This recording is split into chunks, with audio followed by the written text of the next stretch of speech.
दोस्तों, आज बम गोला बारूद से बड़ी खबर आज आपको दिखाने जा रहा हूं। एक ऐसी खबर जिसने पूरे मिडिल ईस्ट में खास तौर पर इजराइल को तो बेचैन किया, अमेरिका के होश उड़ा दिए। होश उड़ गए हैं एक और खबर से। यह बैठकों का दौर है और इस बैठकों में कुछ ऐसा हो गया जिसने अमेरिका को विचलित कर दिया है।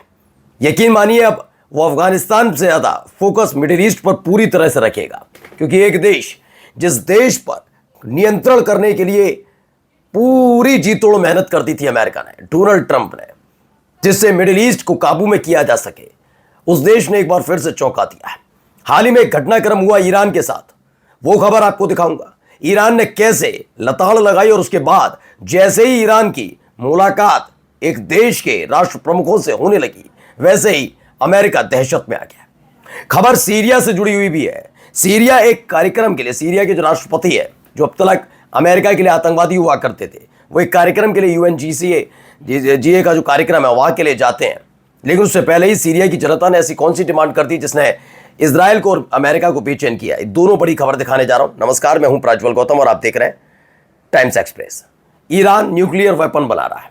मैं नहीं कह रहा हूं, आपको खबरों के साथ दिखाऊंगा। जी हां, दरअसल एक घटनाक्रम जो हाल में घटा था वो दिखाता हूं, लेकिन उससे पहले ही खबर देखिए। ईरान ऑब्जर्वर की खबर है, द क्रेमलिन यानी Russia becomes heavily involve in Iran nuclear programme.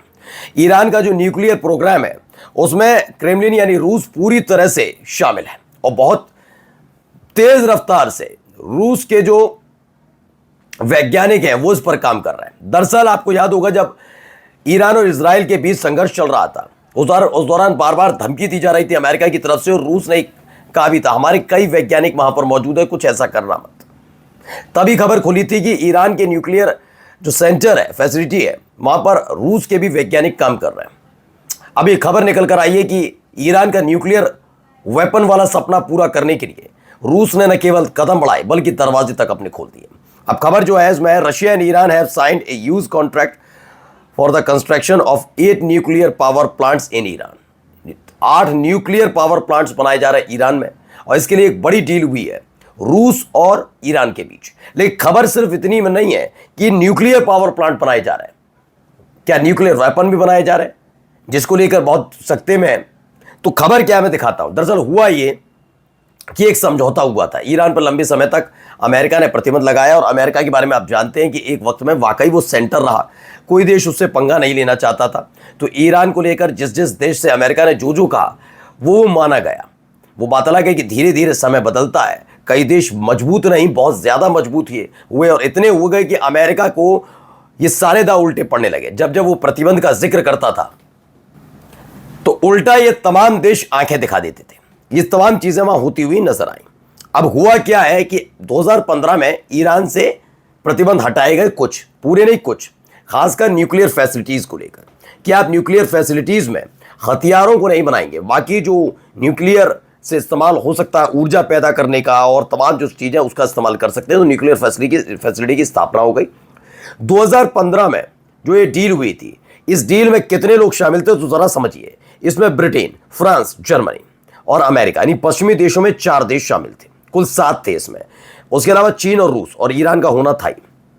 2018 में जब पहले राष्ट्रपति थे डोनाल्ड ट्रंप, तो उन्होंने 2018 में इस डील से अपने आप को अलग कर लिया था। चूंकि अलग कर लिया था तो अमेरिका का कोई मतलब नहीं रहा।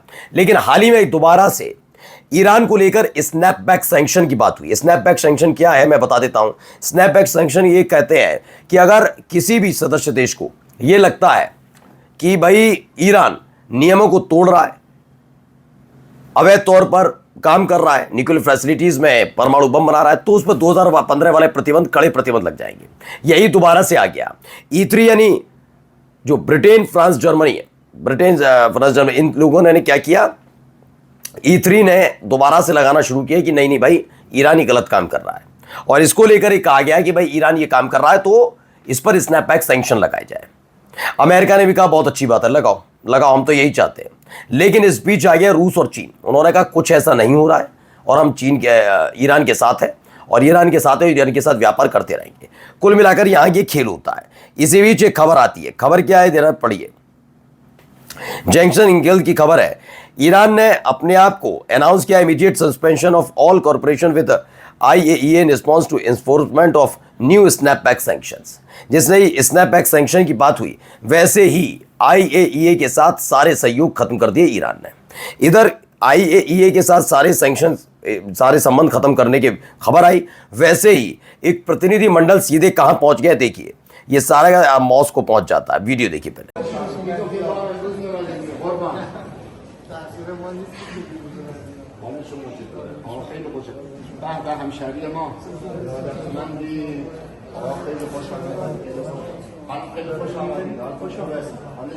तो ये खबर है, ईरान के न्यूक्लियर चीफ जो है इस्लामी, वो मॉस्को पहुंचे हैं, वो रशियन ऑफिशियल से मिले और जो रशियन एनर्जी वीक है उसमें वो शामिल होने के लिए पहुंचे हैं। इसमें कई विशेषज्ञों से, वैज्ञानिकों से मुलाकात होने की उम्मीद है। ये मीटिंग बहुत ज़्यादा ज़रूरी हो गई ऐसे वक्त में जब IAEA के साथ सारे संबंध ईरान ने खत्म किए। लगातार E3 की तरफ से, यानी पश्चिमी देशों की तरफ से ईरान पर स्नैपबैक सैंक्शन की बात हो रही थी। बीच में दीवार बनकर खड़े हो गए रूस और चीन। अमेरिका कुछ कर नहीं सकता क्योंकि अमेरिका भी इसका हिस्सा नहीं है, उसने खुद को अलग कर लिया था, ट्रंप नहीं किया था पिछली बार। यानी कुल मिलाकर अब छटपटाहट के अलावा कुछ नहीं है। ईरान ने स्नैपबैक सैंक्शन को लेकर जो लताड़ा तो लताड़ा, IAEA को भी लताड़ दिया। अब इन सब के बीच रूस की भूमिका बड़ी अहम हो जाती है और इन तमाम चीज़ों पर नजर बनी है। वही खबर है, ईरान एंड US यानी America war against Iran, Israel और US war against Iran, increase Iranian support for atomic bomb. क्या हुआ है, तकरीबन 90% ऐसे ईरानीज हैं जो ये मानते हैं कि हाँ, Iran should build nuclear weapon, Iran को न्यूक्लियर वेपन बनाना चाहिए। अगर आप अभी हाल ही में खबर देख रहे थे, सऊदी अरब जैसे देशों ने क्यों एक ऐसी डील की पाकिस्तान से, इसके पीछे की कहानी मैं आपको बता चुका हूं। पाकिस्तान के पास न्यूक्लियर वेपन है, एटॉमिक बम है, इसीलिए वो उसके साथ डील कर रहे हैं। अगर ये सब जानते हैं कि ईरान ये बम बनाने बहुत बहुत करीब है, कभी भी वो बम बना सकता है, इसलिए दहशत में रहते हैं और यहाँ की जनता भी चाहती है। वहीं एक और खबर निकल कर आई, देखिए ईरान के न्यूक्लियर चीफ है इस्लामी, वो मॉस्को पहुंचे। इस्लामी ने मिलकर रशियन से बात की है। खबर ये निकल कर आ रही है कि सीधे सीधे उसका एटॉमिक वेपन पर जो बनने जा रहा है, एटॉमिक बॉम्ब बनाया जा सकता है, उसको लेकर रूस उसकी मदद कर रहा है। लेकिन इन सब के बीच एक और खबर, अभी 2 दिन पहले मैंने आपको खबर दिखाई थी, सीरिया के जो राष्ट्रपति हैं अल जुलानी, जो एक बार में आतंकवादी कहे जाते थे, अब नाम बदल लिया, थोड़ा सा अल शरा कर दिया है।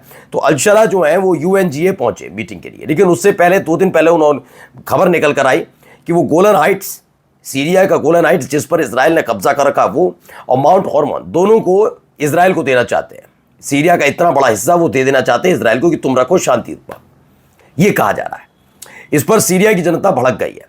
जैसे UNGA की मीटिंग के लिए गए अल शरा, वैसे ही सीरियन कम्युनिटी है इन न्यूयॉर्क, जो न्यूयॉर्क में रहने वाले सीरिया के लोग हैं, उन्हें डिमांड करनी शुरू कर दी गोलन हाइट्स के लिए, माउंट हॉर्मोन के लिए, कि वो सीरिया का पार्ट ही रहना चाहिए।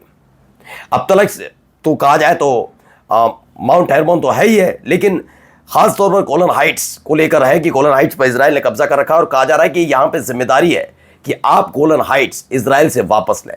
सोचिए, एक तरफ अल जुलानी पूरी तरह से अमेरिका के कहने पर इसराइल को नतमस्तक होकर ये दोनों जगह देना चाहते थे, लेकिन सीरिया के लोगों ने मोर्चा खोल दिया है। नमस्कार।